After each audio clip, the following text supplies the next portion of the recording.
To je najkrajši vodič za žongliranje s 3 žogicami. Ne vem, zakaj sem to pokazal s prsti. Vzamemo eno žogico, vržemo jo iz ene roke v drugo, v loku, v višini približno v višini oči. Super.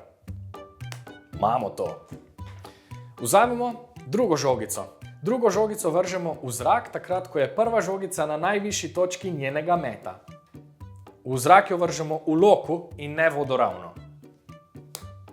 To je super. Tega nočemo. Tole hočemo. In potem, ko to obvladate, to je v resnici najtežji korak pri učenju žongliranja, ti 2 žogici, se igrajte s tem, da menjujete roko, ki začenja. Če sem zdaj skozi začenjal z levo roko, potem se zdaj vprašam, kaj pa če zdaj začnem z desno? In naredim enako stvar. Potem lahko to dvoje celo povežem, tako da izmenjujoče začenjam vsakič z drugo roko in dobim neke vrste žongliranje z 2 žogicama. Dodam tretjo. Tretja žogica se postavi za prvo, se pravi je v tisti roki, ki začenja. Timing je enak. Tretjo žogico vržem, ko je druga na najvišji točki svojega meta. Oziroma, vržem prvo žogico, ko je ta na najvišji točki, vržem drugo. Ko je ta na najvišji točki, vržem tretjo.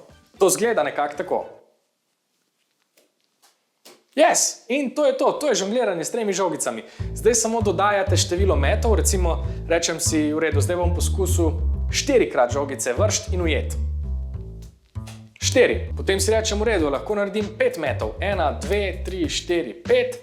In to število metov počasi podaljšujem, na kar na koncu prispem do tekočega vzorca žongliranja s 3 žogicami.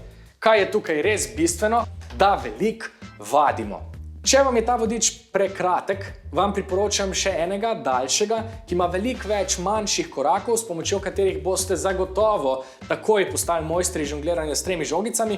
Ta video sem posnel zato, da bi nas res vse še enkrat spomnil na ta osnovni mehanizem žongliranja s 3 žogicami, ki je žogico vržem takrat, ko je žogica pred njo na najvišji točki in mečem navzgor. Prepričan sem, da vam bo ta vodič v pomoči s temle daljšim res lepo sredstvo za doseganje oziroma za učenje žongliranja s 3 žogicami. Ker mi je zdaj kar nekaj učencev pisalo, da se učite žongliranja v šoli na daljavo, česar sem neizmerno vesel. Če vam še karkoli ni jasno, me to vprašajte spodaj v komentarjih, sicer pa pričakujte video o osnovnih trikih žongliranja s 3 žogicami v kratkem. Adios!